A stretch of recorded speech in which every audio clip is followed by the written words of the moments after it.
हे guys what's up myself Achchika, कैसे हैं आप लोग। आई होप आप बहुत अच्छे होंगे और अपना ध्यान भी बहुत अच्छे से रख रहे होंगे एंड मोस्ट इम्पॉर्टेंटली पढ़ाई भी बहुत अच्छे से कर रहे होंगे। ये थोड़ा सा एक नया सेगमेंट है, मतलब मेरी तरफ से एक नया वीडियो है जिसमें हम मंथली करंट अफेयर डिस्कस करेंगे मई का। इसके पहले का जो है वो आपको इसी चैनल पे आपके प्रशांत सर के द्वारा आई थिंक मिल गया है, और ये भी हैंड राइटिंग उन्हीं की है, बस इलेबरेट मैं कर रही हूँ। तो आपको आई होप कोई प्रॉब्लम नहीं होगी उनकी हैंड राइटिंग पहचानने में। वो आप वहाँ पे जाके देख लीजिएगा, एडजस्ट करना पड़ेगा आपको, आप कर लीजिएगा। बाकी मुझे नहीं लगता कि अगर हम करंट अफेयर की बात करें, इसके ज़रूरत की बात करें, तो मुझे नहीं लगता आपको बताने की ज़रूरत होगी। अगर आप सच में सीरियस एस्पिरेंट हैं किसी भी एग्ज़ाम के, या फिर आप एक गुड सिटीजन भी हैं कह सकते हैं, तो भी आपको करंट अफेयर जानने की ज़रूरत पड़ती होगी। और अगर आप एग्ज़ाम की प्रिपरेशन कर रहे हैं, चाहे वो वनडे एग्ज़ाम हो या कोई भी सिविल का एग्ज़ाम हो, कोई भी एग्ज़ाम हो, छोटे से लेके बड़ा तक, अभी जैसे कि पेट का एग्ज़ाम अभी आ रहा है, डेट है 15-16 अक्टूबर को, तो उसके लिए भी इसके पहले के वीडियोस आप चैनल पे हैं, जाके देख लीजिएगा। मई मंथ का वीडियो ये है, आप यहाँ से देख लीजिएगा। जो मोस्ट इम्पॉर्टेंट टॉपिक्स हैं, मोस्ट इम्पॉर्टेंट न्यूज़ हैं, हम वही आपके सामने रखें ताकि बहुत मगअप ना हो और आपको रिकॉल करने में कोई प्रॉब्लम ना हो। तो हम ज़्यादा टाइम नहीं लेंगे, बस एक इंट्रोडक्शन देना था। आइए हम एक एक करके न्यूज़ डिस्कस करते हैं। तो या this is may current affair. Okay, तो सबसे पहली न्यूज़ है नाटो, जिसे हम नॉर्थ अटलांटिक ट्रीटी ऑर्गेनाइजेशन कहते हैं, उसके एक्सरसाइज के बारे में है। Defender Europe 2022 and Swift response 2022। ठीक है, तो ये एग्ज़ाम में अगर पूछा जाएगा कि डिफेंडर यूरोप 2022 किसके मतलब किस ऑर्गेनाइजेशन की एक्सरसाइज है, तो आप बता सकते हैं यहाँ पे नॉर्थ अटलांटिक ट्रीटी ऑर्गेनाइजेशन। अभी नाटो, जैसे यूक्रेन और रशिया का वॉर चल रहा है, तब से बहुत ज़्यादा न्यूज़ में है, तो आप इसलिए ये थोड़ा सा इम्पोर्टेंट हो जाता है, आप ध्यान रखिएगा। ठीक है, इसके बाद है कि बिहार के जो सीएम हैं नीतीश कुमार, उन्होंने इनॉग्रेशन किया है इंडियाज़ फर्स्ट इथेनॉल प्लांट का। इथेनॉल आपको पता होगा ना, जो कि बायोफ्यूल में हम मिलाते हैं, मतलब फ्यूल में जो भी हम मिलाते हैं। इथेनॉल अभी 20% कर दिया गया है, 10% का, और लक्ष्य को भी हम 25 से 23 ही कर लिए हैं, अगर मैं गलत नहीं हूँ तो। अगर आपको कहीं दिखेगा आप सही कर लीजिएगा। ये किया है इन्होंने बिहार के पूर्णिया में। ठीक है, और ये प्लांट जो है वो रन किया जा रहा है eastern India biofuel private limited के द्वारा। ये एग्ज़ाम में आपको पूछा जा सकता है कि, मतलब बिहार के एग्ज़ाम के लिए तो ये वैसे भी बहुत इम्पॉर्टेंट है कि ये बिहार के किस ज़िले में किया जा रहा है। एंड सेकंड इम्पॉर्टेंट न्यूज़ है कि ये किसके थ्रू रन किया जा रहा है या बनाया जा रहा है, तो eastern India biofuel private limited के द्वारा, ये मत भूलिएगा। थोड़ा सा आप इसे इस तरीके से ध्यान रख सकते हैं कि बिहार जो है वो समहाउ, अगर हम नॉर्थ ईस्ट को छोड़ दें तो ये ईस्ट की साइड में पड़ता है, तो eastern India biofuel private limited के द्वारा ये बनाया जा रहा है। ठीक है, सेकेंड न्यूज़ है Haryana government to set build a stadium in Panipat, it is a home town of Olympic gold medallist Neeraj Chopra.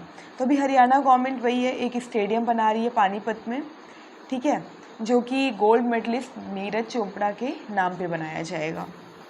Olympic में इन्होंने लिया था, उसके बाद गोल्ड के बाद भी इन्होंने एशिया में और भी कई जगह पे ब्रोंज़ और सिल्वर भी जीते हैं, तो हालांकि इनकी उपलब्धि बहुत अच्छी है। इसके बाद न्यूज़ है 1 मई की, जिसमें स्टेटहुड डे ऑफ 2 स्टेट मनाया जाता है 1 मई को। महाराष्ट्र और गुजरात का, दोनों राज्यों का गठन हुआ था 1 मई, मतलब 1 मई 1960 को, और बॉम्बे रीऑर्गेनाइजेशन एक्ट 1960 के द्वारा। तो एक तो एग्ज़ाम में क्या क्या इंपॉर्टेंट है ये आप देखिए कि इन दोनों का जो स्टेट ब्रदरहुड डे है वो, मतलब स्टेटहुड डे है वो कौन सा है, तो 1 मई है। ईयर होगा अगर तो 1960 होगा, और कौन से एक्ट के थ्रू है, तो ये बॉम्बे रीऑर्गेनाइजेशन एक्ट 1960 में है, ठीक है। और उस समय Gujarat was the 15th state of Indian union, ठीक है, बना हुआ था। इसके बाद में जो इम्पोर्टेंट न्यूज़ है वो है वर्ल्ड प्रेस फ्रीडम इंडेक्स। अभी इंडेक्स सारे एग्ज़ाम में सेम इम्पोर्टेंस रखते हैं, कोई ना कोई इंडेक्स ज़रूर आ जाता है। और अगर हम बात करें वर्ल्ड प्रेस फ्रीडम इंडेक्स की 2022 की, तो इंडिया की रैंक उसमें 115 थी out of out of 180 nation में इसकी रैंक 150 थी। और लास्ट ईयर ये 142 रैंक पे था, यानी 2021 में। तो थोड़ा सा मामला यहाँ पे गड़बड़ हुआ है। इसमें टॉप किया है नॉर्वे ने, और नॉर्थ कोरिया जो है वो बिल्कुल बॉटम स्टेज पे है, ठीक है। तो 4 न्यूज़ेस आपके लिए ज़रूरी हैं कि 2022 में इंडिया का कौन सी रैंक थी, तो 150 थी। थोड़ा बहुत जैसे कि पेट के एग्ज़ाम में पूरी पॉसिबिलिटी है कि ये पूछेंगे कि 2021 में इसका क्या था, तो 142वीं रैंक थी। टॉप किसने किया है, नॉर्वे ने।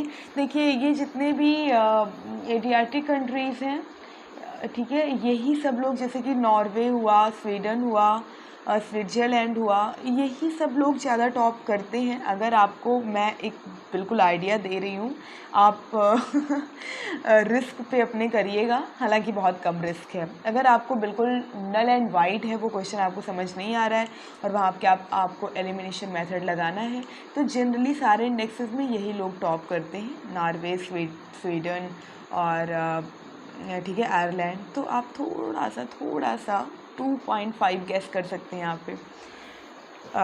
तो ये न्यूज़ थी। हाँ, एक और चीज़ है कि ये रिलीज़ कौन करता है, रिपोर्टर्स विदाउट बॉर्डर। ये भी सेम इम्पोर्टेंस रखता है। तो आप किस इंडेक्स को कौन रिलीज़ करता है, और उसमें मोस्ट इम्पॉर्टेंटली इंडिया की रैंक, और अगर बढ़ी हुई है तो भी, और अगर घटी हुई है तो भी, थोड़ा सा कंपैरिजन में ये सब चीज़ें थोड़ा सा आपको याद रखने की आदत डालनी चाहिए। इसके बाद है दूरदर्शन का ENBA अवार्ड है, 2021 में जीता था इसने, और अनाउंस 2022 में हो रहा है। ENBA यानी कि exchange and media news broadcasting award इसका फुल फॉर्म होता है। हिंदी सीरीज के लिए बेस्ट फ्रेंड फॉरएवर, BFF के लिए दूरदर्शन ने जीता है ये अवार्ड, ठीक है। तो आप बिल्कुल आई होप ध्यान रखेंगे, BFF के लिए जीता है। आजकल ये वर्ड बहुत प्रचलन में है, ये थोड़ा सा ध्यान रखिएगा कि ये 2021 का अवार्ड है, ठीक है, दूरदर्शन ने। इसके बाद जो न्यूज़ है वो है IRCTC से, जिसकी फुल फॉर्म आपको पता होगी, बताने की ज़रूरत नहीं है, the Indian railway catering and ticketing corporation. इसने लॉन्च किया है एक मैडम नेम से 18 डेज़ का प्रोग्राम है, भारत गौरव टूरिस्ट, ठीक है। ये पूरा आपको भारत दर्शन कराएगी। ये स्टार्ट होगी अयोध्या से और स्टॉप होगी नेपाल के जनकपुर में। तो अगर आपका मन है तो आप बिल्कुल इसका आनंद उठाइए। इसके बाद न्यूज़ है तमिलनाडु से।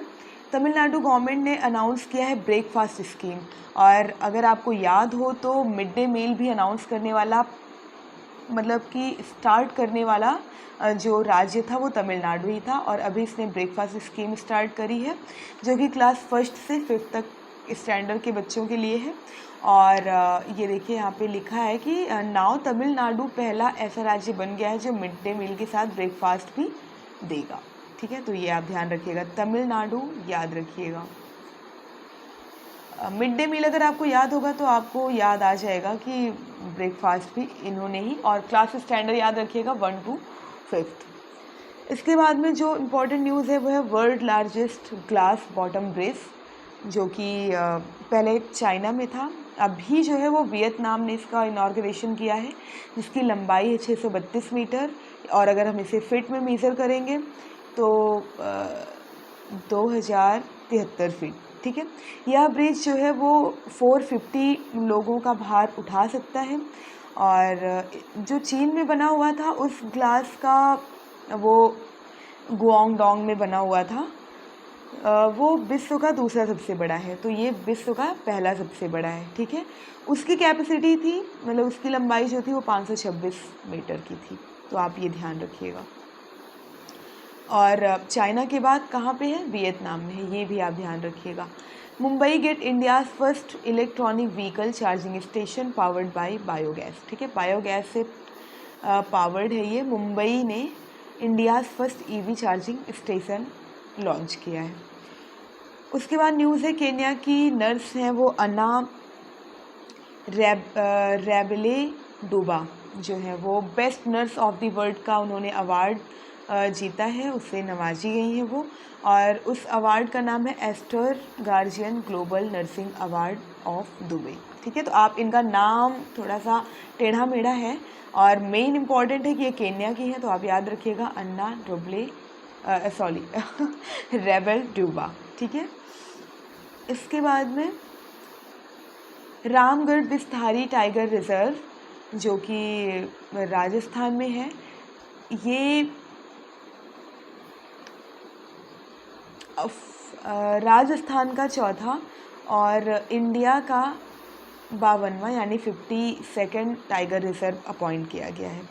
ठीक है, मतलब अपॉइंट क्या घोषित किया गया है। तो ये आप याद रखिएगा, रामगढ़ बिस्थारी टाइगर रिजर्व। अभी तक मतलब कि ऐसा था कि हाँ बनेगा, लेकिन ये ऑफिशियली अनाउंस कर दिया गया है। इसके बाद में है एलिजाबेथ बॉर्न जो है वो अपॉइंट करी गई है फ्रांस की न्यू प्राइम मिनिस्टर। तो आप ये थोड़ा सा ध्यान में रखिएगा, ये जितने भी यूरोपियन डेवलपिंग और डेवलप्ड कंट्रीज़ हैं इनके जब प्राइम मिनिस्टर और प्रेसिडेंट चेंज होते हैं तो वो वनडे एग्ज़ाम में पेट टाइप के जो करंट अफेयर होते हैं वहाँ पे ये बेशक पूछे जाते हैं, तो आप प्लीज़ थोड़ा सा ध्यान रखिएगा इन चीज़ों का। इसके बाद में है जो न्यूज़ इम्पॉर्टेंट आपके लिए, इंडिया ओवरटेकन जर्मनी किस चीज़ में, to become 4th largest vehicle market. अभी तक जर्मनी जो है वर्ल्ड का 4th लार्जेस्ट व्हीकल मार्केट था, अभी इंडिया ने इसे ओवरटेक कर दिया है। और ये रिपोर्ट रिलीज़ करी गई है organisation international test construction automobile OICA के द्वारा। ठीक है, ये रिपोर्ट रिलीज़ करी गई है। जो पहले 3 हैं वो हैं, सबसे पहले चाइना है, फिर USA है और फिर जापान है।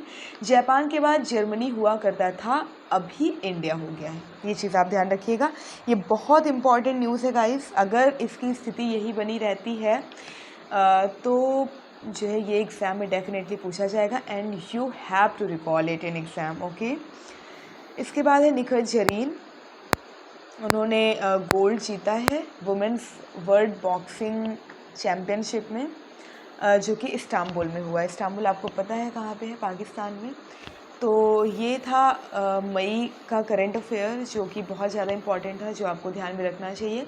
ये वीडियो बहुत कम टाइम का है, आप लास्ट में जाते जाते इसको 1-2 बार आप रिवाइज़ कर लीजिएगा। और इसी के साथ में हम बहुत जल्द जून का और जुलाई का भी लेके आएंगे।